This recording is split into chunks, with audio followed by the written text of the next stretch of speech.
Alors, nous revenons sur ce texte d'Élie sur le mont Carmel et nous allons refaire la lecture si vous le voulez bien.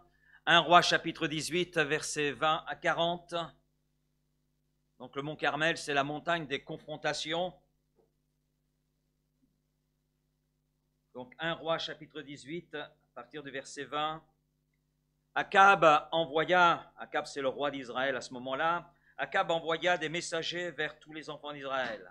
Et il rassembla les prophètes à la montagne du Carmel. Alors Élie s'approcha de tout le peuple et dit: Jusqu'à quand boiterez-vous des deux côtés? Si l'Éternel est Dieu, allez après lui. Si c'est Baal, allez après lui. Le peuple ne lui répondit rien. Et Élie dit au peuple: Je suis resté seul des prophètes de l'Éternel, et il y a 450 prophètes de Baal. Que l'on nous donne 2 taureaux, qu'ils choisissent pour eux l'un des taureaux, qu'ils le coupent par morceaux et qu'ils le placent sur le bois sans y mettre le feu. Et moi je préparerai l'autre taureau, et je le placerai sur le bois sans y mettre le feu. Puis invoquez le nom de votre Dieu, et moi j'invoquerai le nom de l'Éternel. Le Dieu qui répondra par le feu, c'est celui-là qui sera Dieu. Et tout le peuple répondit en disant: C'est bien. Élie dit au prophète de Baal: Choisissez pour vous l'un des taureaux, préparez-le, les premiers, car vous êtes les plus nombreux, et invoquez le nom de votre Dieu. Mais ne mettez pas le feu. Ils prirent le taureau qu'on leur donna, ils le préparèrent, et ils invoquèrent le nom de Baal, depuis le matin jusqu'à midi, en disant: Baal, réponds-nous. Mais il n'y eut ni voix ni réponse. Et ils sautaient devant l'autel qu'ils avaient fait. À midi, Élie se moqua d'eux et dit, crie à haute voix, puisqu'il est Dieu. Il pense à quelque chose, ou il est occupé, ou il est en voyage. Peut-être qu'il dort et il se réveillera. Et ils crièrent à haute voix. Et ils se firent, selon leur coutume, des incisions avec des épées et avec des lances, jusqu'à ce que le sang coule sur eux. Lorsque midi fut passé, ils prophétisèrent jusqu'au moment de la présentation de l'offrande. Mais il n'y eut ni voix, ni réponse, ni signe d'attention. Et il dit alors à tout le peuple: Approchez-vous de moi. Tout le peuple s'approcha de lui, et il y rétablit l'autel de l'Éternel qui avait été renversé. Il prit 12 pierres d'après le nombre des tribus des fils de Jacob, auxquels l'Éternel avait dit: Israël sera ton nom. Et il bâtit avec ces pierres un autel au nom de l'Éternel. Il fit autour de l'autel un fossé de la capacité de 2 mesures de semence. Ça fait à peu près 30 cm environ. Il arrangea le bois, coupa le taureau par morceaux et le plaça sur le bois. Puis il dit: Remplissez d'eau 4 cruches et versez-les sur l'holocauste et sur le bois. Et il dit: Faites-le une seconde fois. Puis ils le firent une seconde fois. Il dit: Faites-le une 3e fois. Ils le firent une 3e fois. L'eau coula autour de l'autel et l'on remplit aussi d'eau le fossé. Au moment de la présentation de l'offrande, Élie le prophète s'avança et dit: Éternel, Dieu d'Abraham, d'Isaac et d'Israël, que l'on sache aujourd'hui que tu es Dieu en Israël, et que je suis ton serviteur, et que j'ai fait toutes ces choses par ta parole. Réponds-moi, Éternel, réponds-moi, afin que ce peuple reconnaisse que c'est toi, Éternel, qui es Dieu, et que c'est toi qui ramènes leur cœur. Et le feu de l'Éternel tomba, il consuma l'holocauste, le bois, les pierres et la terre, et il absorba l'eau qui était dans le fossé. Quand tout le peuple vit cela, ils tombèrent sur leur visage et dirent: C'est l'Éternel qui est Dieu, c'est l'Éternel qui est Dieu. Saisissez les prophètes de Baal, leur dit Élie, qu'aucun d'eux n'échappe. Et ils les saisirent, Élie les fit descendre au torrent de Kison, et il les égorgea. Et là je dis Amen. Même si ça peut surprendre de dire Amen à une telle conclusion, mais les choses sont ainsi, et il y a des raisons à cela. Alors sur cette montagne, nous sommes témoins de plusieurs confrontations. Bien souvent, quand on s'arrête sur ce récit, on voit simplement Élie devant les faux prophètes, mais il y a plus que cela. Et nous avons vu une première confrontation dimanche dernier. Nous avons vu Élie d'abord qui est avec lui-même. Il est avec lui-même. Et il est seul avec sa foi. Il est seul devant une différentes catégories de personnes. Et il en est de même pour chacun d'entre nous lorsque nous rencontrons des épreuves, des difficultés, des moments où nous sommes comme challengés dans notre foi. Eh bien, nous sommes seuls dans ces moments-là. On a l'impression que ceux qui sont à côté de nous ne comprennent pas. C'est vrai, quand on se trouve dans l'épreuve, il est difficile pour notre voisin, notre frère, notre soeur de comprendre. Il n'est pas dans la même situation que nous, il ne ressent pas ce que nous ressentons. Donc on se sent seul, c'est vrai, dans ces moments-là. Mais Élie sait que Dieu va intervenir et il a suffisamment de preuves pour cela, comme on l'a vu. Et je rappelle les preuves que Élie pouvait avoir. D'abord, sa foi était en Dieu. Il le dit lui-même. Éternel Dieu d'Abraham, Dieu d'Isaac, Dieu d'Israël, que l'on sache aujourd'hui que tu es Dieu en Israël, je suis ton serviteur. Je sais qui tu es et ma foi est en toi, dans ce Dieu qui est l'Éternel, celui qui existe de toute éternité, celui qui a tout pouvoir, toute autorité. Oui, il sait en qui il a placé sa foi, il sait qu'elle est en Dieu et il l'affirme. Et même si sa connaissance de Dieu n'est pas encore parfaite, et je dis cela en relation avec le chapitre suivant, où nous voyons Élie qui découvre des aspects de Dieu qu'il ne connaissait pas. Parce que quand on regarde Élie, Élie c'est le prophète des jugements. Mais dans le chapitre suivant, chapitre 19, il apprend ce qu'est la grâce. Et que Dieu, oui, est le Dieu du jugement, mais Dieu est aussi le Dieu de la grâce. Et puis, en plus de sa foi en Dieu, il a une autre preuve, c'est les grâces dont il a été le bénéficiaire. Quand on lit les chapitres précédents, on voit combien Dieu a pris soin de lui.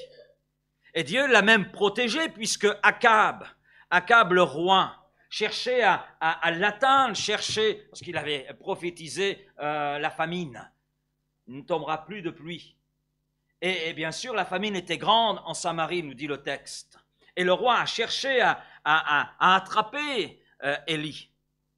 Pendant ces 3 ans de famine, il a cherché, il a fait tout son royaume, mais il n'a jamais trouvé Élie. Amen.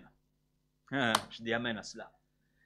Il avait bon avoir une armée, il avait bon avoir des relais, des espions, etc. sur l'ensemble du royaume. Il n'a jamais trouvé Élie, parce que Élie était caché en Dieu. Amen.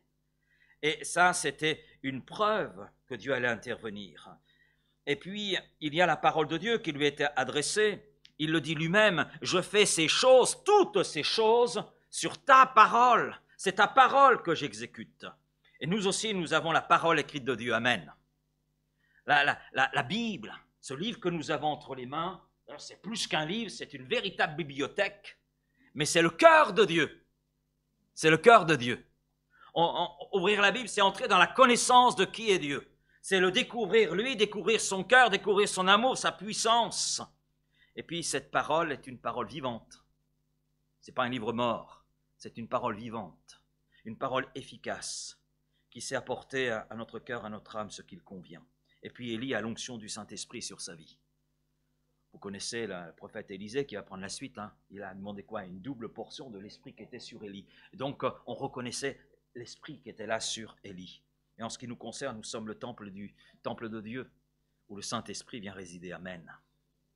Et puis nous avons par rapport à Élie un élément supplémentaire, c'est ce que nous avons vu, l'œuvre de Christ à la croix. L'œuvre de Christ à la croix. Donc comme pour Élie, nous pouvons avoir confiance dans l'intervention de notre Père lorsque nous traversons des moments difficiles.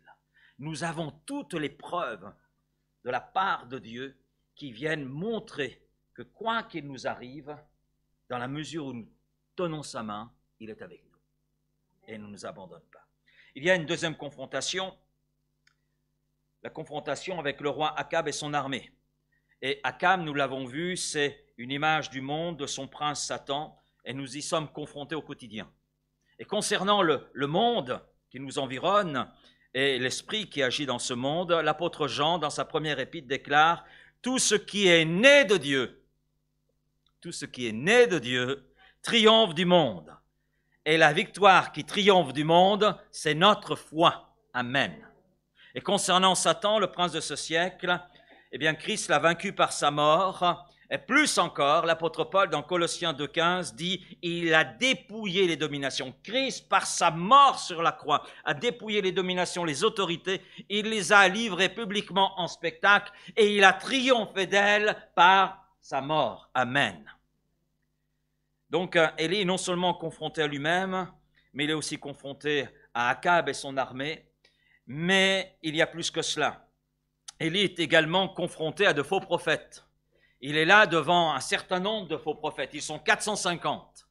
Alors, normalement, il y en a plus, puisqu'il y a les prophètes d'Astarté, qui sont 400. Mais il semblerait qu'ils se soient un peu fuités.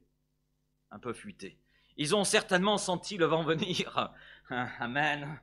Et ils ont préféré prendre la fuite, certainement, ou se sont mêlés à la foule, sans trop aller de l'avant, sachant que de toute façon, ils sont à la solde de Jézabel, et ce n'est pas un cadeau. Oui, quand on sait qui était cette femme, et ce qu'elle a fait, et comment elle a fini, donc je pense que les prophètes d'Astarté se sont un peu dispersés, ne voulant pas se montrer sur la montagne du Carmel. Mais par contre, Élie est devant quand même 450 prophètes de Baal. Baal signifie maître, seigneur, possesseur. Dans certains textes, on peut même traduire par époux. C'est le dieu du feu, dieu des mouches aussi. Donc, et on voit ces hommes qui sont attachés à cette idole. Et donc, nous sommes aussi, comme Élie, je dirais, confrontés à de fausses doctrines avec leurs promoteurs, ayant pour idole leur orgueil. C'est une réalité. Et on ne peut pas la fuir, cette réalité. Et on ne doit pas la fuir. Il y a toujours eu, c'est vrai, de faux prophètes.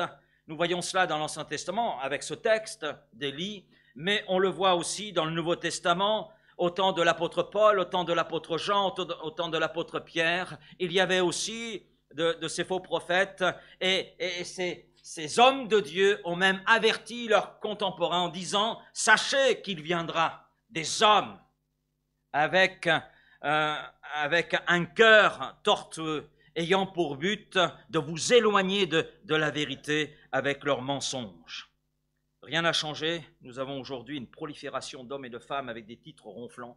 Je lisais hier, je ne vous dirai pas où. Bon, vous savez que c'est sur Internet. Il y a une conférence qui est présentée à Marseille, donc c'est pas très loin, vous voyez. Et puis le titre de l'intervenant, c'est Monseigneur. Monseigneur. Pasteur, je ne vous dirai pas son nom, voilà. En plus, je suis incapable de le prononcer. Donc, et il est présenté comme étant Monseigneur. Grande conférence sur Marseille. C'est à côté Marseille. Hein, Marseille. Et puis, et en plus, je suis tombé dessus un peu par hasard. Et c'est venu me conforter dans la pensée qui est la mienne par rapport au temps dans lequel nous sommes. Et on voit des hommes, des femmes qui se donnent des titres, mais alors, le révérend des révérends, l'ancien des anciens. Ouais, il fait plus que Jean, là. Que Jean se présente comme l'ancien. Mais là, c'est l'ancien des anciens. Le grand prophète. Le grand prophète. Il y a un homme que j'ai connu dans le passé et je l'ai retrouvé sur Internet et je suis allé sur son site et puis j'ai écouté une de ses méditations et j'étais surpris par les titres qu'il utilisait. Et j'ai dit, mais quel changement, quel changement. Apôtre, prophète, etc., etc. Et puis, il y a bien d'autres titres qui sont employés. Mais quand nous faisons un petit peu un examen du message qui est annoncé par ces personnes, eh bien, nous sommes loin. Nous sommes loin de ce qu'enseigne la parole de Dieu. Nous en sommes loin. Parce que le contenu de ce Monseigneur qui doit venir à Marseille, en fait, c'est l'évangile de prospérité. C'est même écrit en gros sur la présentation qui est faite sur Internet. Notre Seigneur, Jésus, Amen, nous a avertis. Il pose cette question, mais quand le Fils de l'homme viendra, trouvera-t-il la foi sur la terre? Pose la question, quand il viendra, c'est sûr qu'il va venir. 300 prophéties se sont accomplies concernant la première venue de Jésus, et nous pouvons être certains que les prophéties concernant son retour vont aussi s'accomplir. Nous avons cette certitude. Trouvera-t-il la foi sur la terre? Jésus pose la question, je crois, à chaque génération, et tout particulièrement à notre génération. Parce que la foi en Christ, la foi dans la parole de Dieu, la foi dans la vérité, ta parole est la vérité, sanctifie-les par ta vérité, ta parole. Eh bien, cette foi dans la parole sera attaquée par de faux prophètes, comme au temps d'Élie. Les Épîtres nous mettent en garde, mais l'Esprit dit expressément, avec empressement, que dans les derniers temps, nous y sommes, quelques-uns abandonneront la foi Pourquoi? Eh bien, pour aller s'attacher à des esprits séducteurs, à des doctrines de démons, par l'hypocrisie de faux docteurs, portant la marque de la flétrissure dans leur propre conscience. L'un des objectifs des faux prophètes, de ces messagers et de leur enseignement, c'est de nous éloigner de la vérité, de la parole de Dieu, et donc de ce qui est le fondement, de ce qui est la base de la foi. Il y a un théologien qui est aujourd'hui auprès du Seigneur, théologien que j'apprécie, Piker. Il a dit ceci: si j'étais le diable, il ajoute, excusez-moi pour cette expression, un de mes objectifs serait d'empêcher les gens de creuser la Bible, sachant que c'est la parole de Dieu, enseignant aux gens à connaître, à aimer et à servir le Dieu de la parole. Je ferai tout mon possible pour l'entourer de fausses spirituelles, de haies d'épines et de pièges pour effrayer les gens.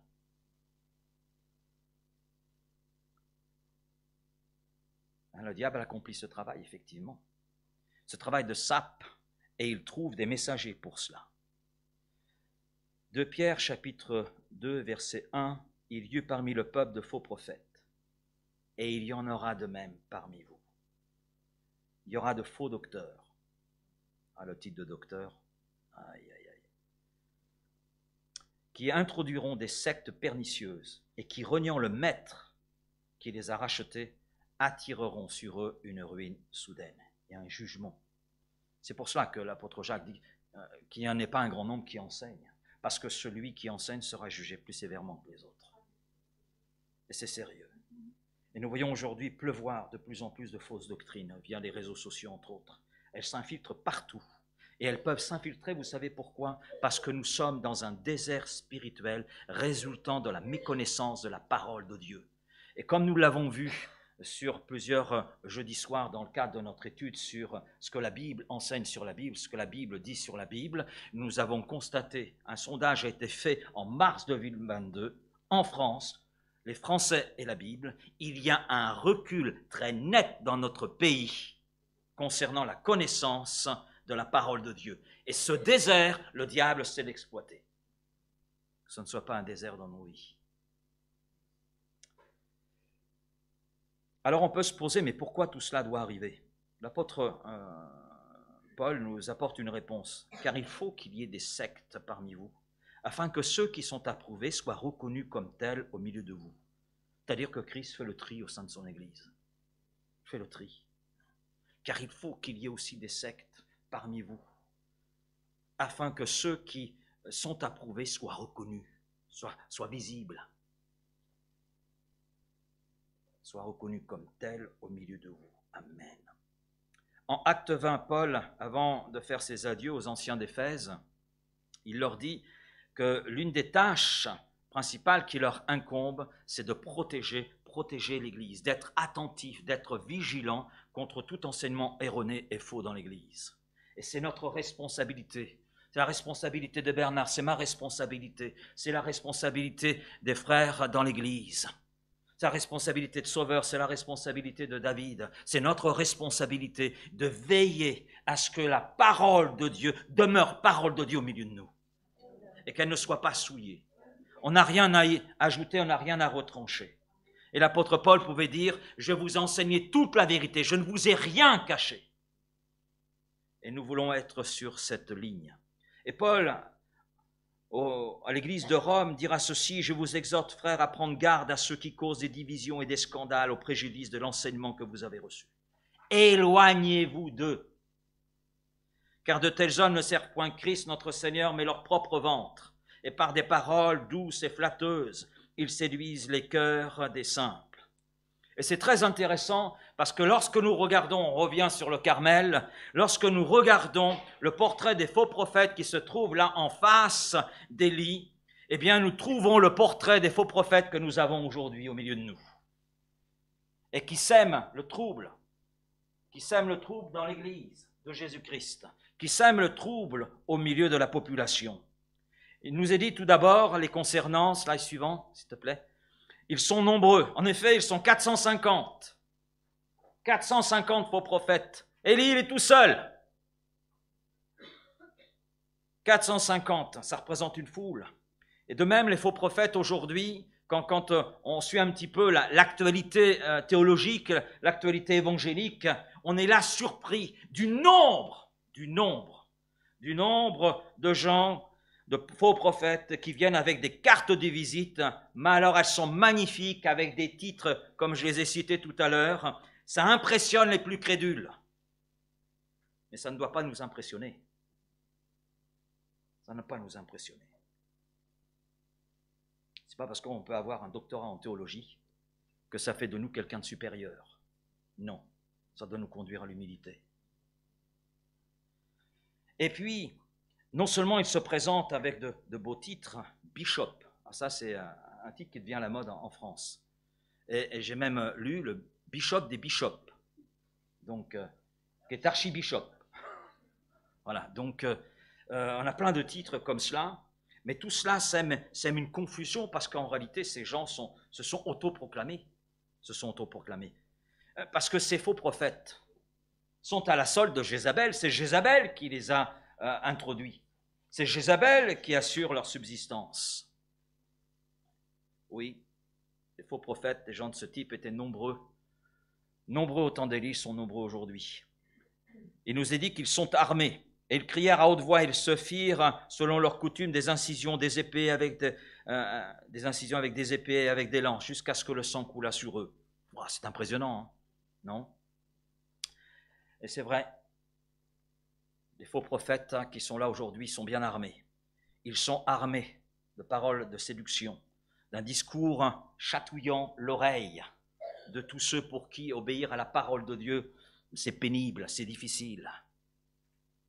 Beaucoup de chrétiens veulent prendre des raccourcis contre un passé qui, depuis les années 90, s'est infiltré dans les églises, même infiltré dans nos églises. C'est la théorie du logos et du réma. Logos, réma, ce sont deux mots grecs qui veulent dire parole. Alors, cette théorie, cette doctrine, je vous fais un bref raccourci. Paroles réma sont considérées comme des paroles vivantes. Elles correspondent à la parole de Dieu qui parle et qui suscite la foi. C'est beau, hein? La parole logos sont perçues comme figées. Mince, le logos c'est Christ. Est-ce qu'il est figé? Non, il est allé jusque sur la croix. Les paroles logos sont perçues comme figées. Ah, je reprends les intitulés exacts de ce que cette doctrine présente. Hein. Elles correspondent à la parole dite par Dieu. C'est la parole de Dieu prise dans son ensemble, de la Genèse à l'Apocalypse. Moi, j'appelle ça la parole de Dieu, la Bible. Et voilà que tout le monde s'est mis et se met encore à chercher la parole réma. Oh, je veux une parole réma. Mais quand on examine les textes bibliques, ça ne tient même pas la route. À la lumière de l'Écriture, ça ne tient pas la route. Alors bien sûr, on utilise des mots grecs. Oh, ça fait beau, hein. Même votre pasteur, de temps en temps, il en utilise. Ça fait chouette, hein. On a l'impression comme ça d'avoir de l'importance. Non. Logos, réma, Seigneur. Ça ne tient pas la route. Hein. Parce que ces deux mots, quand on connaît un petit peu le grec, quand on lit attentivement la parole de Dieu, on s'aperçoit qu'ils sont interchangeables. Ah ben là, mince. Ben oui, le logos a la même puissance que le réma. Parce que c'est la parole de Dieu. Parole de Dieu. Voilà. Et puis, il suffit de regarder, parce qu'il y a quelques fois, on trouve le mot logos à l'endroit même où ceux qui sont les promoteurs de cette doctrine y mettent un réma. Dans 1 Corinthiens 12, verset 8, nous lisons, en effet, à l'un est donné par l'Esprit, par les dons spirituels, à l'un est donné par l'Esprit une parole de sagesse. Amen. Alors on va vous dire, mais ça c'est le réma. Non, désolé, c'est le logos. Ah, ça colle plus là. Mais ça continue. À un autre, une parole de connaissance selon le même esprit. Ce n'est pas un réma, c'est un logos. Donc on s'aperçoit en lisant simplement la parole de Dieu que c'est interchangeable. Donc c'est une doctrine qui repose sur rien du tout, sur du vent. Mais ça séduit. Ça séduit. Et ça conduit où? Eh bien, ça conduit dans la pensée positive, etc. Parce que ceux qui sont le promoteur de cette doctrine, c'est ce qu'ils enseignent. C'est ce qu'ils enseignent. La pensée positive, la parole de foi. proclamer. Aïe, aïe, aïe. On doit confesser, pas la même chose, confesser Christ. Confesser la parole de Christ. Ce qui veut dire que finalement les faux enseignants utilisent la crédulité de leur public. Ils tordent le sens des Écritures pour faire passer leur doctrine. C'est ce qu'on appelle du marketing spirituel. Mais on n'est pas là pour faire du marketing spirituel. On est là pour connaître Dieu. Elle est plus loin dans la présence de Dieu, la connaissance de notre Dieu, afin que le jour où Christ reviendra, il trouve en nous la foi. Et la foi n'est pas dans des théories, elle est dans la parole. La foi vient de ce que l'on entend vient de la parole de Christ. Elle vient du Logos. Le Logos. Christ. Elle vient de la parole. Amen. Ils sont déterminés. Ils prirent le taureau qu'on leur donna, ils le préparèrent, ils invoquèrent le nom de Baal depuis le matin jusqu'à midi. Waouh! Des heures, en disant Baal, réponds-nous. Mais il n'y eut ni voix, ni réponse. Et ils sautaient devant l'autel qu'ils avaient fait. Oh, il y a de l'ambiance. Ouais, beaucoup de chrétiens qui cherchent l'ambiance, faut le dire. Ça saute. Mais ça se fatigue. Donc ils sont déterminés, ils sont prêts à tout. Ça, les faux prophètes sont prêts à tout par tous les moyens pour parvenir à leur fin, même à utiliser des doctrines complètement farfelues. Et je vous assure, il y en a. Il y en a. Autre description, ils sont idolâtres. Là, on dit les prophètes de Baal. Et ils sont au service d'une idole. Ils sont idolâtres aussi, les faux prophètes d'aujourd'hui, parce qu'ils ils tordent le sens des Écritures pour servir leurs propres intérêts. Leur moi, leur je me moi est souvent leur idole. Ils se servent du nom de Christ pour leur propre gloire. Et ce n'est pas Dieu qui au final est glorifié. Non, c'est l'homme. Ils trompent les gens, les détournent de la vérité pour en faire des supporters et non des disciples. Mais le Seigneur nous demande de faire des disciples. Le Seigneur ne nous a jamais demandé de faire des supporters, d'avoir des likes sur notre Facebook. Ce n'est pas ce qu'il nous demande. Non, il nous demande de faire des disciples. Amen. Des gens qui sont capables de transmettre la foi, de transmettre la parole de Christ, de communiquer quelque chose de la part de Dieu. Son prophète, messager de Balaal, ce que signifie le mot prophète, messager. Ils ont été nommés par Jézabel et c'est elle qui les nourrit, donc ils sont à sa solde.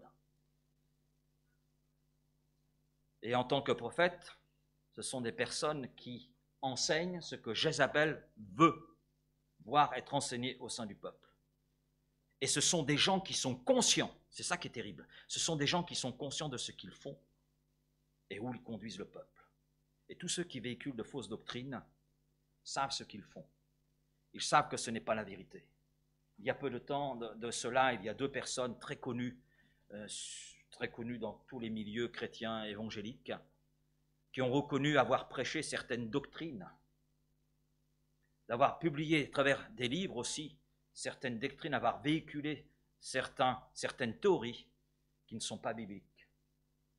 Ils l'ont reconnu parce que le niveau de pression montait tellement qu'à un moment donné, ils ont été obligés de sauver la face, de faire marche arrière sur certains points, pas sur tous. Ce qui veut dire que tous ceux qui véhiculent de fausses doctrines savent ce qu'ils font. Ils savent que ce n'est pas la vérité. Ils savent qu'ils trompent les gens. Ils se font messagers du père du mensonge. C'est ça, père du mensonge. Parce qu'ils sont focalisés sur eux-mêmes et sur le gain qui découle de leur action. Élie est confronté à ces hommes. Mais il est ferme. Il est ferme dans ce qu'il dit, dans ce qu'il fait. Il est intransigeant. D'ailleurs, au final, ces faux prophètes mourront. Et c'est ce qui attend d'ailleurs les faux prophètes, le jugement de Dieu. Et un jugement terrible. C'est ce que nous montre finalement ce texte. Maintenant, il y a un autre élément. En fait, ils font beaucoup de bruit. Du bruit, il y en a. Quand on revoit le récit, ces prophètes de Baal, ils crient, ils hurlent, ils prophétisent même. Ils prophétisent. Maintenant, prophétiser ici, ce n'est pas dire la vérité. Oui, parce que Dieu est resté sourd. Leur Dieu est resté sourd. Et notre Dieu est resté sourd aussi. On comprend. Ce n'est pas lui qu'ils invoquaient. Et la foule est là sur le mont Carmel, elle s'en prend plein les oreilles. Plein les oreilles. Elle est impressionnée, plein les oreilles, plein les yeux. Mais à deux reprises, 2 fois il est dit, mais il n'y eut aucune réponse. Du bruit pour rien. Et le résultat, c'est que les faux prophètes s'effondrent finalement tous par terre, sont épuisés. Ça devient dégoûtant à la fin. Ça sent la sueur qui se mélange au sang, enfin le sang qui se mélange à la sueur, parce qu'ils ont fait plein d'incisions, etc. Donc ils finissent complètement exténués, leurs vêtements de cérémonie sont trempés de sang et de sueur et de poussière. Ben oui, ça fait 6-7 heures de folie, hein, quand on calcule. Et autour des faux prophètes, il y a souvent beaucoup d'esbroufs. Vous savez ce qui se passe quand vous versez du champagne dans un verre? Ça monte très vite, le verre est vite plein de mousse. Et quand la mousse redescend, vous avez qu'un petit fond de champagne. Voilà. Et bien c'est ce qui se passe là, au final. Ils s'effondrent. Et ceux qui les suivent sont meurtris et déçus. Et cela est conforme à ce que Jésus a pu déclarer dans Matthieu 7. Gardez-vous des faux prophètes, ils viennent à vous en vêtements de brebis, mais au-dedans, ce sont des loups ravisseurs. Vous les reconnaîtrez à leurs fruits. Cueille-t-on des raisins sur des épines ou des figues sur des chardons? Tout bon arbre porte de bons fruits, mais le mauvais arbre porte de mauvais fruits. Oui, devant toute cette réalité, nous sommes invités à nous attacher à la parole de Dieu, à appliquer notre cœur à la vivre. À la vivre, amen. Elle est la vérité. Amen. Et puis, Élie est confronté au peuple. Oui. Il y a le peuple qui est là. Le peuple est du côté du roi, du côté des faux prophètes. C'est un peuple qui a connu les commandements de Dieu, parce que ça reste le peuple de Dieu, c'est le peuple d'Israël, mais sous l'impulsion d'Akab, sous l'impulsion de Jézabel, sous l'impulsion des faux prophètes établis par autoproclamés et proclamés et établis par Jézabel et Akab, finalement le peuple finit par abandonner Dieu afin de suivre des mensonges. Mais il y a toujours au sein de ce peuple le souvenir du passé. Il y a toujours au sein de ce peuple le souvenir du passé. Et nous avons ici l'image de tous ceux et celles qui se sont retirés du terrain de la foi pour suivre un autre chemin. Il y a toutes sortes de raisons qui peuvent être invoquées par ces personnes en relation avec leur éloignement, l'éloignement de l'Église, l'éloignement de la parole de Dieu. Mais il y a toujours dans le cœur de ces personnes le souvenir du jour de leur engagement. Il y a toujours le souvenir qui est là, souvenir qu'elles ne peuvent pas effacer, c'est là, c'est gravé. Elles peuvent mettre tous les moyens pour l'oublier, c'est pas possible. Si elles ont vécu une expérience avec Jésus, c'est pas possible de mettre cette expérience en oubli. Mais nous avons aussi l'image de tous ceux et celles qui aiment Jésus. On a un bon culte ce matin. Hein? Oh, merci Seigneur pour ce temps, amen. On a un chanteur qui se débrouille pas mal quand même. Hein? Et puis on a un pianiste, un batteur, un guitariste. Oh, merci Seigneur pour cette richesse. On s'est fait du bien ce matin. En plus, il y a eu des dons spirituels, c'est formidable. Oui, c'est l'image, ce peuple, de tous ceux et celles qui aiment bien Jésus. Ils aiment bien de temps en temps assister au culte, mais ne veulent pas s'engager totalement. Ah, mais là, pasteur, ne me demandez pas plus. Hein. Je viens déjà au culte, c'est déjà pas mal. Hein.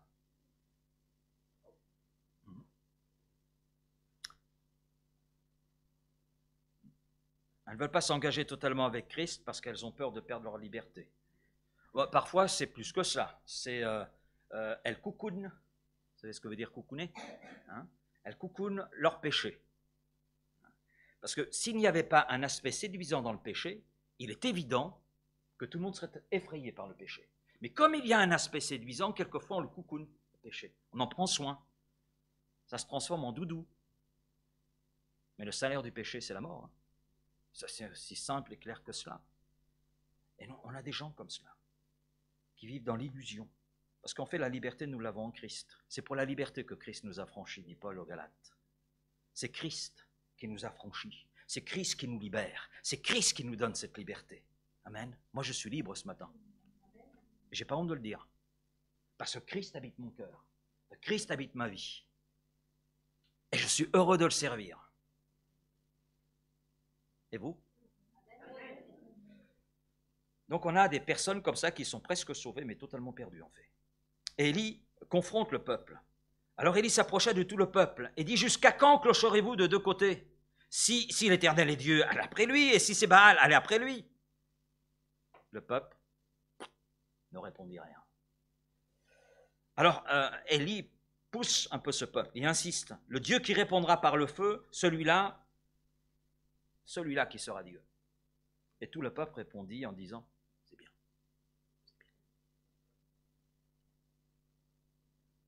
Cette fois, le peuple sans trop de conviction. Sans trop de conviction, c'est bien. En hébreu, c'est tov. Ça veut dire, on est d'accord, ok, mais pas plus. Maintenant, oui, je comprends le peuple. Je comprends en fait qu'il ne soit pas vraiment convaincu devant ce que Élie peut dire. Bah oui, parce que le peuple est devant une vision. Et que voit le peuple? Il voit un petit bonhomme avec sa robe, mais il est tout seul. Et le peuple voit quoi en face? 450 prophètes. D'accord? Et il voit quoi? Il voit Akab. Il voit l'armée d'Akab. Il voit des gens armés. Donc il est évident que le peuple sait compter. C'est évident. Et le peuple s'imagine que dans ce rapport de force qu'il y a sur la montagne Carmel, il y en a un vraiment qui ne fait pas le poids, c'est Élie. En plus, Élie ne devait pas peser 100 kilos. S'il arrivait à 70 tout mouillé. Donc le peuple est conscient que ce petit bonhomme qui est là devant eux et qui les confronte ne fait pas vraiment le poids. Ce qui veut dire qu'en dehors d'une action du Saint-Esprit dans la vie de ceux et celles qui sont assis entre deux mondes, il est difficile d'être convaincant. Maintenant, le Saint-Esprit lui est convaincant. Parce que le Saint-Esprit convainc de péché, convainc de justice et de jugement. Alors Élie passe à l'action. Amen. Là, c'est Élie qui se met en action. Oui, Baal n'a pas répondu, on comprend, c'est une idole qui est restée muette. Une idole est muette par définition. Quoi qu'en pensent les hommes, c'est une réalité. Maintenant, c'est au tour d'Élie. Et puis Élie agit en homme inspiré de Dieu et conduit par Dieu.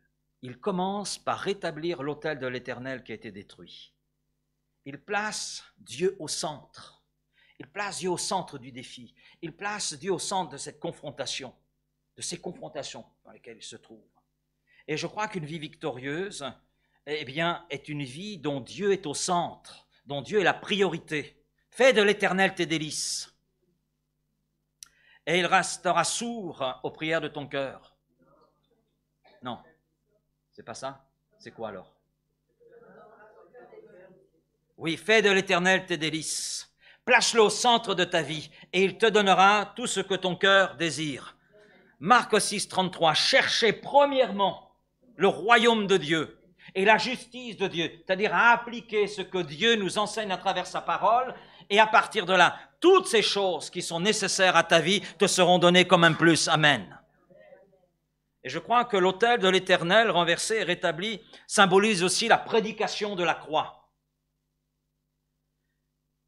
Et c'est important de le signaler, parce que aujourd'hui, plus que jamais, on a fait une grande place à autre chose que la prédication de la croix. Aujourd'hui, on met au centre la louange, et dans cette louange, on met au centre l'homme.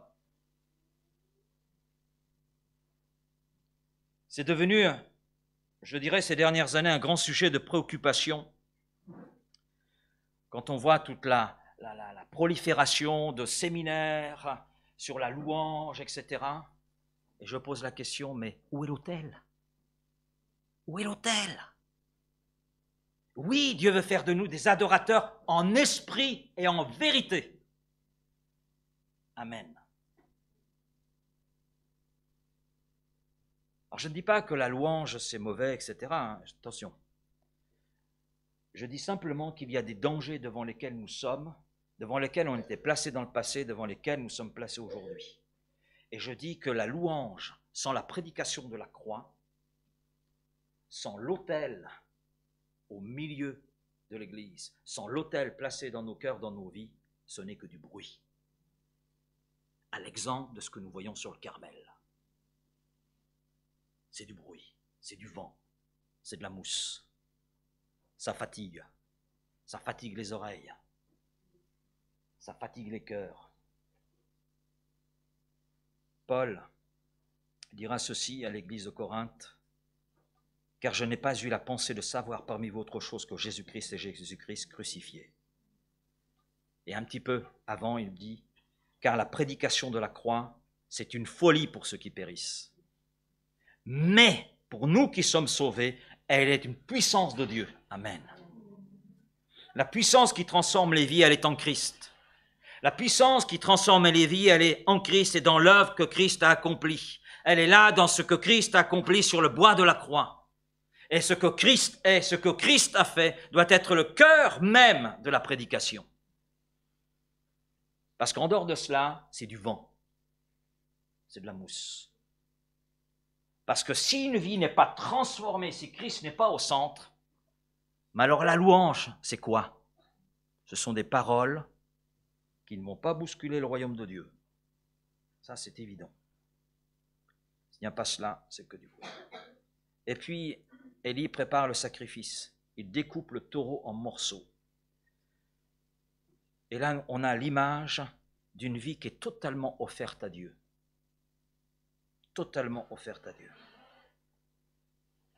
Il ne faut jamais sous-estimer la consécration. Une vie totalement dédiée à Dieu. C'est une vie par laquelle et dans laquelle Dieu manifeste sa puissance, Dieu manifeste sa gloire. Romains 12, 1, frères et sœurs chrétiens, Dieu est plein de bonté pour nous. Alors je vous demande ceci, offrez-lui votre personne et votre vie. C'est le sacrifice réservé à Dieu qui lui plaît. Voilà la vraie louange, le vrai culte que vous devez lui rendre. Amen. Et puis, je ne sais pas si vous avez remarqué, mais Élie apporte un soin tout particulier à la préparation de l'autel. Il creuse un fossé autour de l'autel. Un fossé pouvant contenir une trentaine de litres d'eau. Et le fossé qui est là autour de l'autel symbolise quoi? Symbolise la séparation. Christ pourra dire, qui me convaincra de péché? Nul n'a pu le convaincre de péché. Et Paul dira, soyez les imitateurs de Christ comme je le suis moi-même. Donc nous devons avoir une vie de séparation. De séparation avec ce monde, avec sa mentalité. Parce que nous sommes à l'exemple de Christ. Ce n'est plus moi qui vis, c'est Christ qui vit en moi. Est-ce que nous pouvons le dire ce matin? Est-ce que nous pouvons dire, est-ce que nous pouvons confesser, Seigneur, c'est toi qui vis en moi. Je t'appartiens totalement. Ma vie, elle est toute à toi. Jean 17, 14, je leur ai donné ta parole et le monde les hait, parce qu'ils ne sont pas du monde, comme moi je ne suis pas du monde. Si vous attendez quelque chose du monde, vous vous trompez. Jean 15, 19, si vous étiez du monde, le monde aimerait ce qui est à lui. Mais parce que vous n'êtes pas du monde et que je vous ai choisi du milieu du monde, à cause de cela, le monde vous hait. Et Romains 12, 2, ne vous conformez pas au siècle présent. Ne vous conformez pas au siècle présent, mais soyez transformés par le renouvellement de l'intelligence. Et là, je reviens sur ce que notre frère Bernard a prêché il y a peu de temps. Et pourquoi? Afin que vous discerniez quelle est la volonté de Dieu, ce qui est bon, agréable et parfait. Et puis, Élie continue, il prie avec simplicité. Alors cela ne ressemble pas du tout à la prière des Baals, qui ont exprimé de longs discours, qui ont pleuré, crié, sauté, etc., qui ont présenté un pitoyable spectacle. Élie se contente simplement de demander à Dieu de prouver qui il est devant un peuple qui est là assis entre deux chaises. De montrer qu'il est le Dieu unique, qu'il est le Dieu véritable. Et puis, quand on regarde Élie, il est dans la ligne de l'enseignement de Christ, que l'on voit en Matthieu 6 concernant la prière. Il ne se perd pas dans de longs discours imposant à Dieu ce qu'il doit faire et comment le faire. Non, que l'on sache aujourd'hui qui tu es. Voilà. Je ne peux pas convaincre ce peuple, mais toi tu le peux. Voilà. Et puis, c'est sa prière, simplement. Et il montre où est placée sa foi. Je suis ton serviteur. Je ne suis que ton serviteur. Toi, tu es le Dieu d'Abraham, celui qui est le père de la foi. Tu es le Dieu d'Isaac, le fils de la promesse. Tu es le Dieu d'Israël.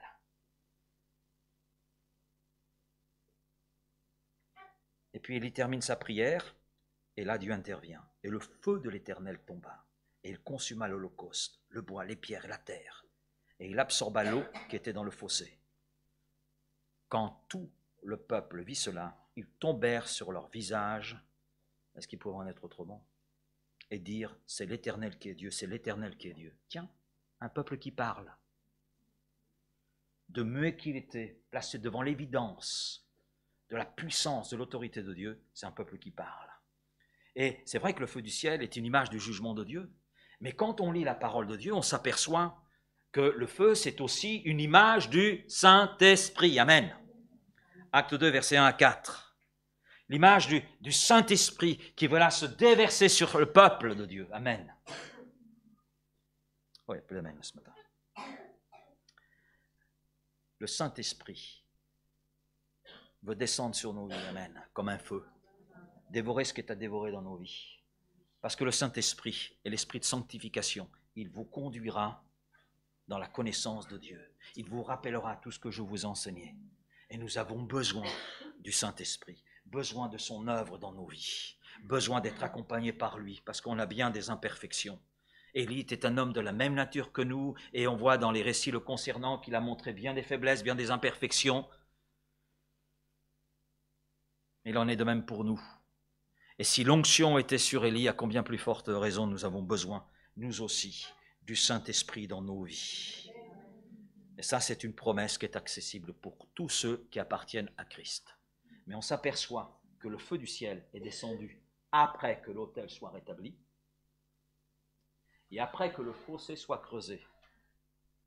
Le Saint-Esprit se manifeste dans un cœur, dans une vie, où Christ est au centre, où Christ est placé à la place qui lui revient, et où il y a cette consécration, cette séparation avec le monde et sa mentalité. Le Dieu d'Élie est le véritable Dieu, le peuple est là devant l'évidence. Mais je crois aussi que l'épisode du Mont Carmel, il y a plus que ce miracle, c'est un miracle annonciateur aussi d'un autre miracle que l'on voit par la suite, c'est-à-dire le retour de la pluie, la fin de la sécheresse. Amen. La fin de la sécheresse pour le peuple. Et on a là aussi tout un enseignement, je ne vais pas le développer, juste le mentionner. On peut se trouver dans une sécheresse spirituelle. Une église peut connaître une sécheresse spirituelle. Les cœurs peuvent connaître une sécheresse spirituelle. Mais si Christ est au centre, et s'il y a cette consécration, à un moment donné, la pluie d'en haut descend. Parce que la pluie, c'est aussi une image du Saint-Esprit. Il y a le feu, mais il y a aussi la pluie. Et la pluie, eh bien, est venue après cet épisode du Mont Carmel. Alors je conclurai ce matin en disant ceci. Premièrement, Dieu va encore placer devant nous les évidences de son amour. Amen. Des évidences de sa puissance, des évidences de son pardon, des évidences de sa grâce, parce qu'on a un Dieu qui n'a pas changé. Et là je dis Amen. Vous voulez dire Amen avec moi? Deuxième chose, le feu et l'eau sont les images du Saint-Esprit, de son œuvre en nous. Mais pour que le Saint-Esprit se manifeste, il faut rétablir l'autel dans nos vies. Si Christ n'est pas au centre de ta vie ce matin, place-le. Et j'ose dire, il y a une urgence. Il y a une urgence à ce que tu le fasses. Ne cherche pas ailleurs. Le bien-être pour ta vie, c'est simplement là en Christ. Remets Christ au centre de ta vie. Ta vie, consacre-la à Christ. Offre-la tout entière à Christ. Et alors tu verras le feu du ciel, la pluie d'en haut venir dans ta vie. Troisième et dernière chose, la parole de Dieu et le Saint-Esprit nous rendent vainqueurs dans les confrontations auxquelles nous sommes exposés. Amen. La victoire, elle est là. Elle n'est pas dans du blabla, elle n'est pas dans de la mousse, elle n'est pas dans des théories. Elle est là, dans la parole de Dieu qui est la vérité, et dans cette foi que nous plaçons en Dieu. Amen. Merci Père pour ta parole ce matin. Seigneur, tu avais placé ces choses sur mon cœur parce que tu veux conduire ton peuple, non pas à être assis entre deux chaises, à être entre deux mondes, mais à être entièrement consacré et à être ce peuple sur lequel repose le feu de l'Esprit à être ton peuple sur lequel la pluie d'en haut vient aussi se déverser. Alors Seigneur, merci pour ce témoignage qui nous est laissé par ta parole, par tout l'enseignement qui en découle, et on voit toute la pertinence de ta parole encore ce matin. À travers cet épisode qui date d'il y a des siècles, eh bien Seigneur, on voit toute l'actualité que ce récit peut la revêtir et montrer. Alors Seigneur, nous voulons être des gens qui savent entendre, qui savent retenir et qui savent aussi mettre en pratique et qui savent ainsi voir la valeur de ta parole, la valeur de cette vie consacrée, de cette vie où toi tu es au centre, où toi tu es au cœur. Alors Seigneur, je te prie ce matin, peut-être s'il y a un frère, une sœur, s'il y a un ami, une amie qui t'a placé à côté, si tu n'es plus le centre, que ce matin, tu redeviennes dans ce cœur, dans cette vie, le centre. Oui Seigneur. Et je te prie pour le cœur peut-être qui est sec ce matin et qui a besoin de recevoir cette pluie d'en haut. Seigneur, déverse ton esprit. Déverse ton esprit, rafraîchis cette âme, rafraîchis ce cœur. Peut-être qu'il y a un cœur ce matin qui est là, qui aimerait bien mais a peur de perdre sa liberté, que sais-je. Mais Seigneur, je crois que tu es capable là aussi d'envoyer le feu de l'esprit afin de convaincre de péché, afin de montrer que la vie véritable, elle est en toi et en toi seul. Et qu'il n'y a pas à tergiverser, Seigneur, mais il y a à accepter ce que toi tu nous offres et la vie que tu nous offres, parce qu'elle n'est pas ailleurs qu'en toi. La vie de Dieu, la vie éternelle, c'est qu'ils te connaissent, toi le seul vrai Dieu, celui que tu as envoyé. Alors Seigneur, que personne ce matin ne sorte de ce lieu en se privant, Seigneur, de la vie éternelle. Merci Père, dans le nom précieux de Jésus, et je te dis Amen.